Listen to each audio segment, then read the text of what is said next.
It's time for the 3-question warm-up for Cardiovascular 5. Let's get going.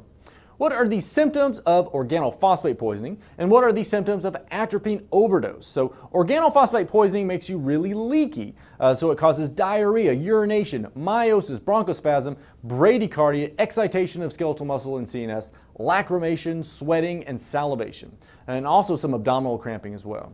Then atropine overdose is the opposite. It's going to really dry you up everywhere, so you have a hard time cooling off. It causes decreased secretions and elevation in temperature. You have constipation, you have urinary retention, you have cycloplegia and mydriasis, and you have confusion and disorientation, especially in the elderly. Next question. Outline the pathway by which stimulation of a GQ receptor activates protein kinase C. So we have a GQ receptor that's going to be activating phospholipase C. Phospholipase C converts PIP2 into inositol triphosphate and diacylglycerol. And then that diacylglycerol is going to activate protein kinase C. Next question. With what type of congenital heart defect would increasing afterload be beneficial? So any type of a right to left shunt will benefit from an increasing in afterload. So tetralogy of Fallot, transposition of the great vessels, truncus arteriosus, or if there's an Eisenmenger syndrome with a VSD, an ASD, or a PDA. Now, what maneuver will increase afterload? Only if the patient squat down, or if this is an infant, you can squat actually for them by pushing the patient's knees to the chest. All right, so that's going to be it for the 3-question warm-up. Let's get to that lecture now. In this video, we're going to talk about the medical treatment of CHF. There are a whole bunch of different drugs that are useful in treating CHF, and a lot of the principles of treating CHF come directly from our understanding of the pathophysiology that we discussed previously. But let's tackle this topic with a patient profile. Look at question number 4 in your study guide. I'm calling this patient profile the anaerobic bodybuilder. A 76-year-old Caucasian man who's a competitive bodybuilder comes to the physician complaining that he started getting anaerobic very quickly when exercising. Now, this is based on an actual patient of mine. The first red flag for me when I first met this guy was that he had this massive upper body and no neck. Kind of an unusual look for the 70-something crowd. But anyway, he said, "Doc, every time I start lifting, I get anaerobic." And I had no idea what he was talking about. What do you mean you get anaerobic? Patients don't always have the best understanding of medical terminology, and sometimes they use medical jargon in ways that could be completely confusing and misleading. So as a clinical pearl, when a patient describes something in an unusual way, be sure to ask them to clarify. So upon further questioning, you determine that he's experiencing shortness of breath after only 2 to 3 minutes of exercise. Okay, so when he says he's anaerobic, he really means that he's short of breath. Got it. Physical exam shows mild pedal edema. His lungs are clear. An echocardiogram shows an estimated left ventricular ejection fraction of 25% without valvular dysfunction. Now, we really didn't talk about echocardiogram or ejection fraction. That's more of a step 2 topic. The short version is that you can take ultrasound pictures of the patient's heart and estimate the fraction of blood that's being ejected from the left ventricle with each beat. That's the left ventricular ejection fraction, or EF. A normal EF is around 50 to 70%. So whatever volume is in the left ventricle at the end of diastole, 50 to 70% of that will be ejected during systole. An EF of less than 40% is definitely low, and an EF of 25% is getting pretty bad. So anyway, this patient has dyspnea on exertion, shortness of breath when he exercises, and he has some pedal edema and an EF of 25%. So this is CHF, not a big mystery. Now, when you talk about treating CHF, there are a couple of questions to ask yourself. First of all, are we talking about chronic treatment or acute treatment? There are certain medications we use in the acute setting for patients that come to the ER extremely sick with full-on pulmonary edema and hypoxemia. We call that an acute exacerbation of CHF, or decompensated CHF. We're going to talk about that toward the end. But this patient, he's short of breath when he exercises, but right now in the clinic, he's sitting there comfortably talking to you. His lungs are clear on auscultation. So we're going to treat this patient a little bit differently. Then the other consideration is, what's the goal of treatment? And by that I mean there are certain drugs that we use because they have been proven to improve long-term outcomes, like mortality and hospitalizations. And there are other drugs that we use not because of any mortality benefit, but simply because they improve the patient's symptoms and they improve the quality of life. And that's what this question is getting at when it says, what are the mechanisms of actions of the drug classes proven to reduce mortality in this patient? It's a very important distinction to make. And again, we're specifically talking about mortality related to CHF, not whether an aspirin is going to reduce this mortality or a statin or anything like that. So let's talk through these 2 different groups of drugs that we use for CHF. Number 5 in your study guide says, which classes of drugs are proven to improve survival and reduce hospitalizations in chronic CHF? And then which are used only for symptomatic relief? So the first group, the drugs that definitely improve survival, are the ACE inhibitors, angiotensin receptor blockers, or ARBs, aldosterone antagonists like spironolactone or eplerenone, and then certain specific beta blockers. We're going to come back to those in just a moment. And I don't necessarily want you to write this down and memorize it for step 1, but in very select patients, nitrates plus hydralazine have been associated with reduced mortality and improved survival, but still not as much benefit as with ACE inhibitors or ARBs. So specifically, we're talking about African American patients who have moderate to severe CHF symptoms. Doesn't seem to help whites or other non-blacks very much, and it doesn't seem to help patients with mild CHF. So nitrates plus hydralazine isn't for everybody, but maybe in some patients it's a good idea. And then the other group of drugs are ones that are used only for symptomatic relief. Diuretics, especially loop diuretics and occasionally thiazides, digoxin, and then vasodilators, which includes nitrates and hydralazine again. So for pure symptom relief, nitrates plus hydralazine can be beneficial, even if your patient isn't in the very specific group that may have some mortality benefit. Now, when you look at this list, it may not be immediately apparent why these drugs are helpful in CHF. But, as I said earlier, the treatment strategies tie in very neatly to the pathophysiology of CHF. For instance, we said that one of the body's responses to decreased cardiac output and decreased blood pressure was activation of the renin-angiotensin-aldosterone system. So what drugs can we give to counteract that? Well, we can use ACE inhibitors, or ARBs. Those are going to block the action of angiotensin. And we also want to block the downstream effect of aldosterone. So we give aldosterone antagonists like spironolactone or eplerenone, which block the effects of increased aldosterone secretion. And we said that aldosterone is going to cause increased renal sodium and water absorption. Now, even with that aldosterone antagonist on board, you're still going to have some sodium and water retention and some edema. So we're going to address that with loop diuretics like furosemide or maybe torsemide or bumetanide. Or sometimes we might use a thiazide diuretic like hydrochlorothiazide. So loop diuretics are heavy-duty, big-gun diuretics. So loops are the main diuretics we usually use. But for a patient who has mild CHF, just a little bit of edema, a thiazide would be an okay choice. But in one of those acute CHF patients, the sick patient with 4+ pitting edema, and florid pulmonary edema, and Rawls halfway up his back, you're not going to mess around with hydrochlorothiazide. You're going to give that patient a loop diuretic.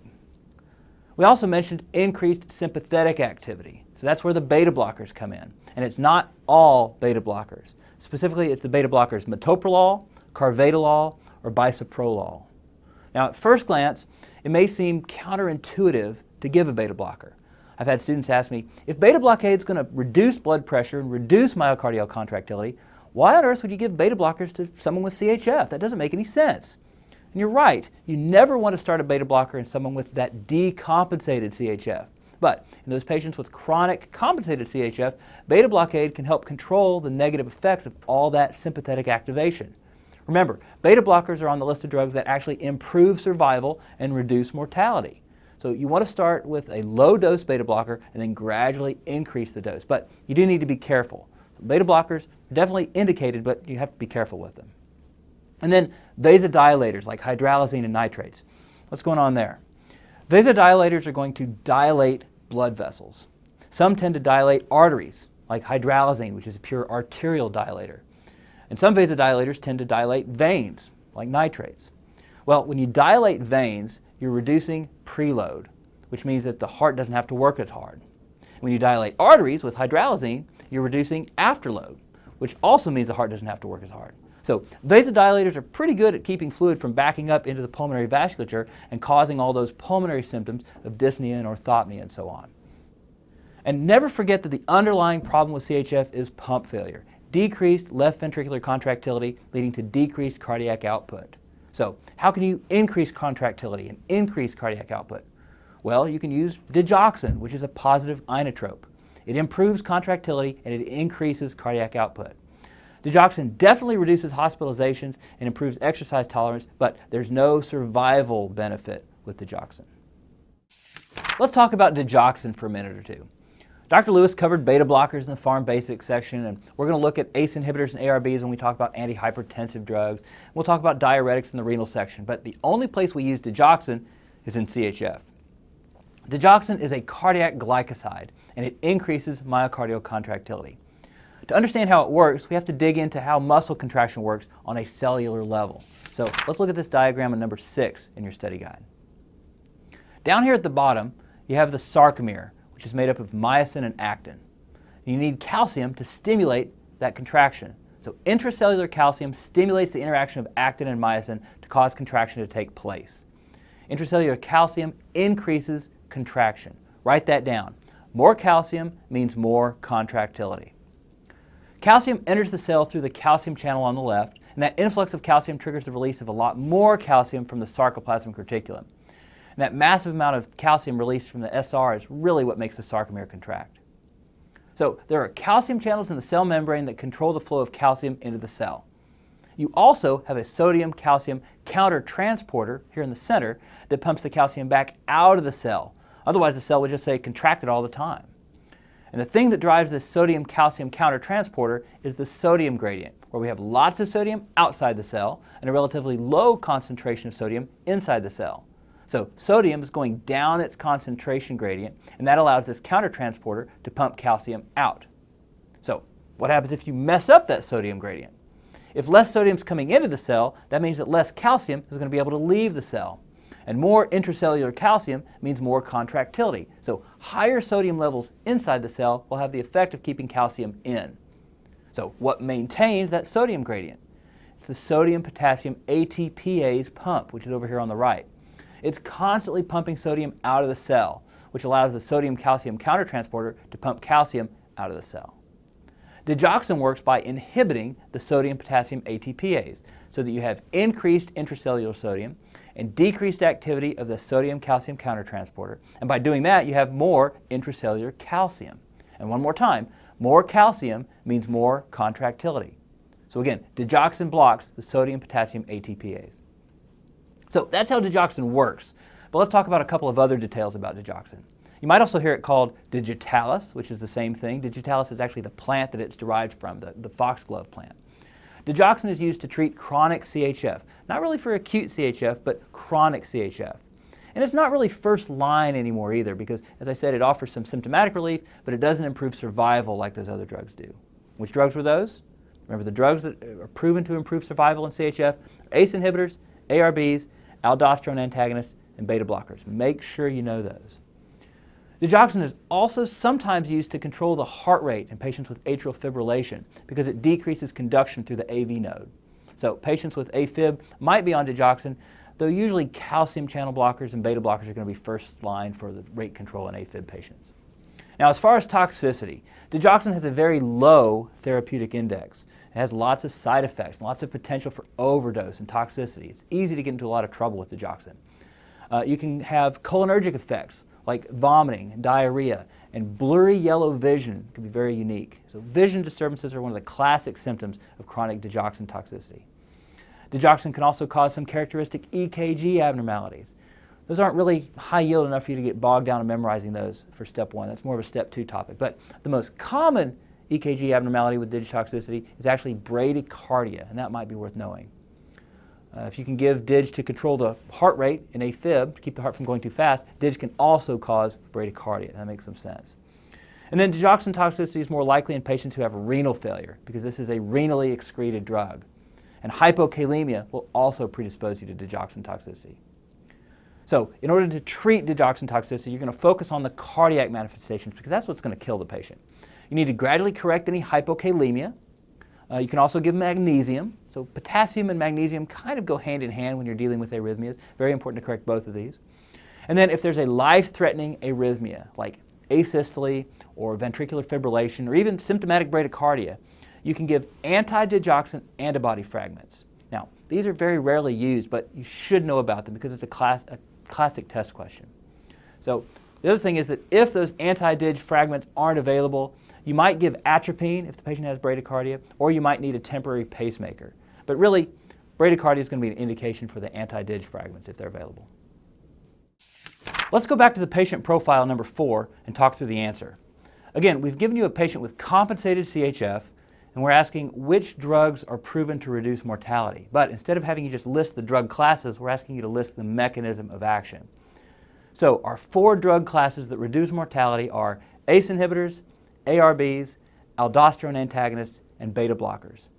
And the mechanisms of action are ACE inhibitors inhibit the conversion of angiotensin 1 to angiotensin 2, and therefore they modulate the renin-angiotensin-aldosterone system. ARBs antagonize angiotensin 2 receptors, so they also act on the renin-angiotensin-aldosterone system. Aldosterone antagonists, like spironolactone, antagonize mineralocorticoid receptors, so that's the final part of the renin-angiotensin-aldosterone system. And then beta blockers antagonize beta-1 adrenergic receptors. So to summarize, make sure you know which drugs are used for chronic CHF versus acute CHF, and make sure you know which ones are proven to reduce mortality and hospitalizations in CHF patients. So the drugs used to treat chronic CHF are ACE inhibitors, ARBs, aldosterone antagonists, beta blockers, diuretics, vasodilators, and digoxin. And of those, the ones that reduce mortality and reduce hospitalizations are ACE inhibitors, ARBs, aldosterone antagonists, and beta blockers. Now let's discuss the treatment of a patient with acute decompensated CHF. So think back to that acutely sick patient with pulmonary edema and 4+ pedal edema. This is an acute exacerbation of heart failure. We're not talking chronic management anymore. We're talking about acute CHF. These patients are short of breath. They might even be foaming at the mouth because they have so much pulmonary edema that's coming out through their mouth. Maybe they have long-standing CHF, but they've been out of their diuretic for several days, and now they're coming in bad shape. So how do you treat that? I have a mnemonic to help you remember the treatment options. It's no lip, like don't give me no lip. N is for nitrates. We talked about how nitrates work by dilating veins and reducing preload. They actually dilate arteries and veins, but they dilate veins a little bit more. And in terms of pulmonary edema, dilating veins is a good thing because when you dilate the peripheral vasculature, blood's going to pool outside of the pulmonary vasculature. So if you're taking blood out of the pulmonary circulation and pooling it somewhere else, that patient's going to be able to breathe. So you can give either sublingual nitroglycerin or IV nitroglycerin. That's going to help relieve that acute dyspnea very, very quickly. O is for oxygen. Supplemental oxygen is only indicated if the patient is hypoxic. You're going to titrate until the pulse ox is back up to normal. So you might start out with a nasal cannula to give some oxygen, or maybe they're going to need an oxygen mask, or maybe they need to be intubated. So you're going to give them as much oxygen as they need. L is for loop diuretics. The idea is that if they've got too much fluid in their lungs, you want to help the patient urinate that fluid out of the body. And for your test, loop diuretics are probably going to be your go-to treatment for pulmonary edema. But in practical terms, nitrates may actually be the better choice. For one thing, loop diuretics take a relatively long time to work in CHF patients. In you and me, an IV dose of furosemide is going to start working in 10 or 15 minutes. But in a CHF patient who has low cardiac output, he's not perfusing his kidneys very well, so it may take up to 90 minutes before that loop diuretic starts working. You don't want to wait an hour and a half to see if this patient's going to start to diurese. Keep your fingers crossed the whole time and hope the patient doesn't crash and have to be intubated. The other reason that nitrates may make more sense than loop diuretics is that diuretics only benefit patients that are volume overloaded. And up to 50% of patients with cardiogenic pulmonary edema may be euvolemic or hypovolemic. So the problem isn't always that they have too much fluid on board. The problem is that the fluid's in the wrong place. It's in the lungs. So nitrates, again, are going to help to redistribute the fluid from the lungs to the periphery, and the nitrates are going to work a lot faster. But again, for your test, diuretics are always going to be a good choice. So going back to our no-lip mnemonic, the I is for inotropic drugs to increase myocardial contractility. You're going to stop the patient's beta blocker. You're going to start an adrenergic agonist like dobutamine, or maybe a phosphodiesterase inhibitor like milrinone. But really, this is going to be sort of a last-ditch thing. There are a lot of concerns about increased mortality with these. And then the P is for positioning. Positioning means you sit the patient up, maybe sit them up on the edge of the bed so that the blood is going to pool in the legs, because lower extremity edema and blood pooling in the legs won't kill you, but blood that's pooling in the lungs might kill you. So reposition the patient with the legs down. So to recap, no lip is nitrates, oxygen, loop diuretics, inotropes, and positioning. So those are going to be your 5 basic treatments for acute CHF with pulmonary edema. So now it's time for the end of session quiz. So go ahead and take a look at those, and then we'll go through them together. All right, let's get started. First question, what medications are used to treat chronic heart failure? So the medications that help reduce cardiac remodeling and are associated with improved survival are going to be the ACE inhibitors, the ARBs, certain beta blockers, specifically it's metoprolol, carvedilol, and bisoprolol, and also the aldosterone antagonists like spironolactone or eplerenone. And then the medications that are used only for symptomatic improvement, but they have no survival benefit, are diuretics, especially loop diuretics, digoxin, and then occasionally vasodilators like nitrates or hydralazine.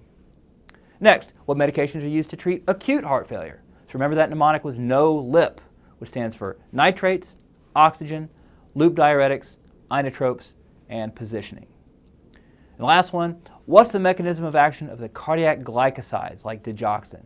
So again, they inhibit the sodium-potassium ATPase, which ultimately increases calcium within the cell. And again, more calcium means more contractility. All right, that's it for Cardio 5. I'll see you next time.